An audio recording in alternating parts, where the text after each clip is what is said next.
So, andito tayo sa Zamzam dito sa Pleasanton. I-try natin itong mga Middle Eastern dessert. Ang sarap, grabe.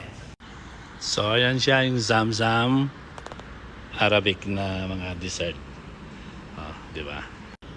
I-try natin itong kanilang bestseller na pistachio at chuchuchu. Yung tawag dyan, cake yata. Tsaka yung Dubai na chocolate nila and some Turkish delight. So, i-try na natin itong kanilang pistachio cake. Tingnan natin kung talaga masarap kasi sabi, bestseller daw nila to. It's really good. Dito lang yan sa Zamzam, sa Pleasanton. Very moist. Sobrang lambot. Ang linis niyang kainin. Tapos, smooth. Yummy. Ngayon naman, itry natin ang kanilang Dubai chocolate cones. Ito natin kung masarap.